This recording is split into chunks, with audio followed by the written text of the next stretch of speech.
Hello and welcome to episode 144 on the Everyday Joy podcast. I'm your host, Joy Ravella. Hey, I'm really looking forward to all of this week's conversations. We are going to take a little bit of an intellectual route. And I don't know about you, but I'm a big feelings, heart, emotion kind of person. And logic and dissecting things and looking at things through an academic lens doesn't always sit right with me. But I have learnt that being able to apply logic and reasoning to the faith we have only makes it stronger. So keep that in mind as we get into today's conversation with Jackie. Wise men and women are always learning, always listening for fresh insights. That's Proverbs 18, verse 15 from the Message Bible. I have got the incredible Jackie here in studio. Woo! Hey, Joy, it's so good to see you. Yeah, it's actually good to see physically you because yes. I think with the whole work from home situation and just crazy life schedules, we actually haven't seen each other's faces for a while. You're looking amazing. Thank you so Love much. That denim jacket, the distressed look. It's so you. It works.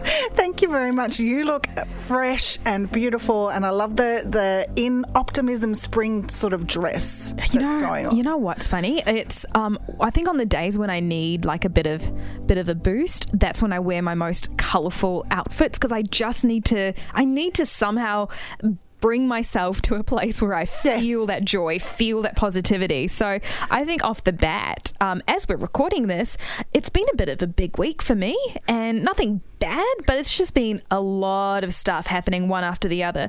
Checking in with you, Jack, how are you going? I'm doing really, really well. Now, if you say you've had a big week, I'll take your big week and I'll raise you a big month. Like I actually this is my first time back to the offices here at the station in about a month. I actually had some, fairly major surgery early in July.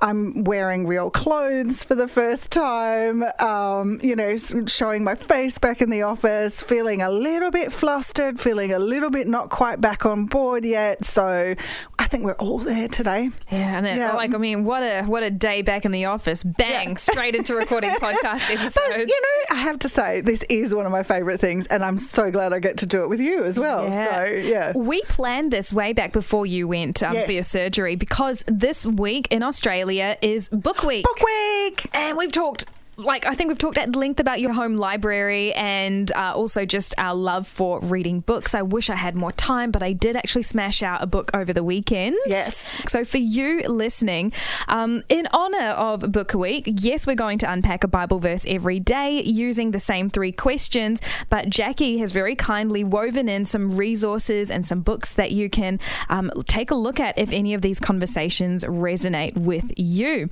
And today, I just love the conversation point. Proverbs 18:15, wise men and women are always learning, always listening for fresh insights, which beautifully captures the whole theme for this week. It's about learning and growing.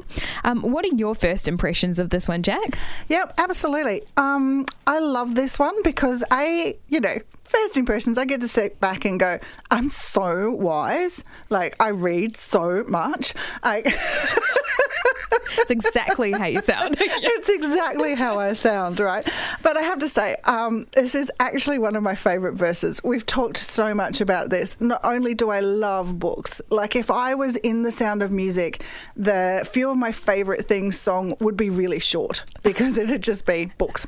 Like, what is one of my favourite things? Books. That's it. Yeah. And I love learning. I love the challenge of acquiring new knowledge or, particularly being able to do something that I wasn't able to do before. Yeah. So, favourite verse, favourite concept, love learning, and I particularly as you said, it's Book Week. I particularly love using books to learn. Yeah. So. My first impression of this verse is that learning is a part of the wisdom process. Yes. That it's very hard to find someone who is both wise and closed off to learning. In fact, that person is described in the Bible as a fool. Yes. Doesn't get clearer than that, does it? And, books are an incredible way to learn. And maybe you're listening and you're thinking, Joy, I have dyslexia. Joy, I don't have access or the time to read books. And what we're doing all of this week is saying, well, this is a way for you to gain that knowledge, to gain that insight. But there's so many ways to grow in wisdom, to learn. Some people are hands-on learners. Yep. Some people love watching YouTube tutorials. I mean, whatever works for you, so long as we're learning and we're growing, listening for fresh insights. What does this verse, Jack, tell you about who God is or what matters to him? I think this one says that we never actually get there. There's always more to learn. Like, we're never it and a bit. We've never arrived until we get to heaven with him. And, you know, he opens up that whole world of knowledge to us. Yeah. There's so much we don't know about our world. And there's so much that, you know, how does it work? Why do people do what they do? Why do they believe what they believe? And only God knows everything. It comes back to that, you know, hey, I designed it all. I've set it all up. You guys are great. Off you go, do your thing. But I've got the key to the kingdom, so to speak. I think also, I mean, I'm not a highly intellectual person in the sense that I don't actually need everything to add up for me to have faith or belief in something. My husband, on the other hand, he's quite intellectual and he's very logical in the way he thinks and he sets things out. And it's been an interesting journey for both of us. I think I touched on this last week. It's been interesting because we both bring both halves to it, this sense of like faith and intuition and just trusting and believing in what God has. But my husband's really helped show me that when I apply scripture to it, when I apply theology to it and robust ideas and principles, it actually strengthens my faith and it actually gives me a greater sense of confidence in who I am, who God is, because I've got this really solid knowledge, like head knowledge, I'm pointing to my head, but I've also got heart knowledge as well. And I think when they come into alignment, it's a really powerful place to be. Oh, so do you mean you actually learn from Ari? Yes.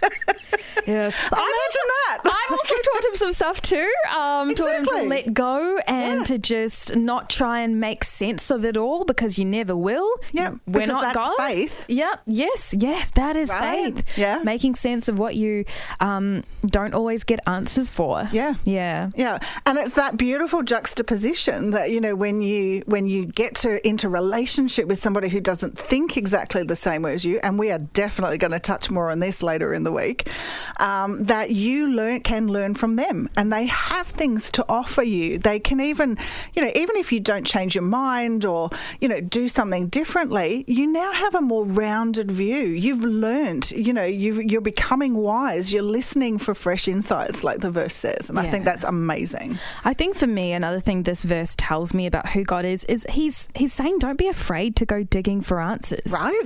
I think for me, and you know what, I'll be honest, I struggle a little bit with this.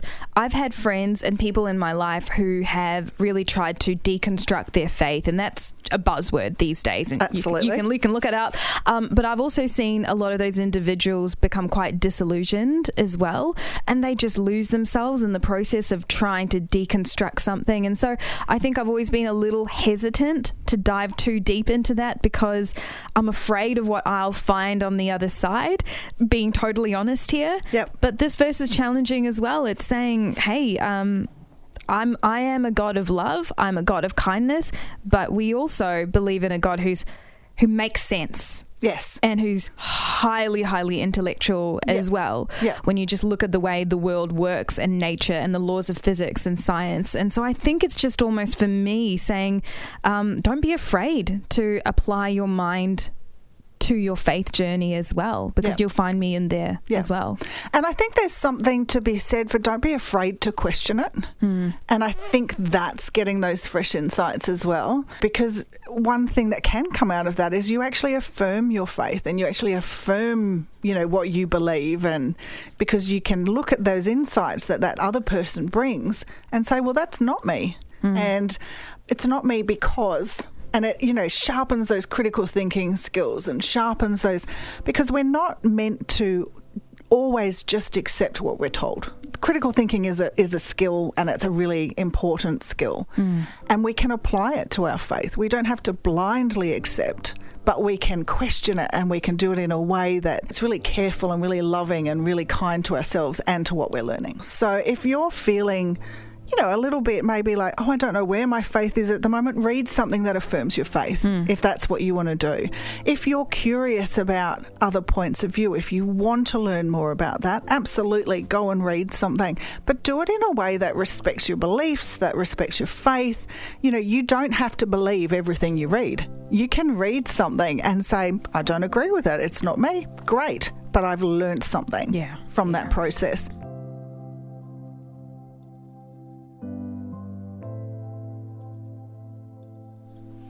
As we wrap up today's conversation, I've got a question for you. And the question is this: when was the last time you read a book? Maybe for you, you read a lot.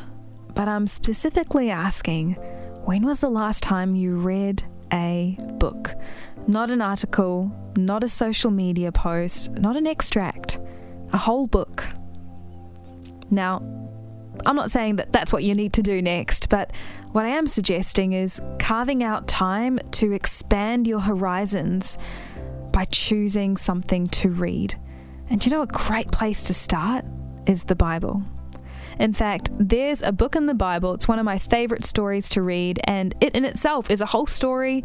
It's a whole book. It's got amazing characters. It's got people you can relate with. It's got some drama. It's got some flair. It's got some things that'll make you think. It's the book of Ruth. It's a love story. It's one of my favorites. It's only 4 chapters, I believe. It'll take you about 20 minutes, but you can say to yourself, yeah, I've read a book there. But not only that, it's words found in the Word of God.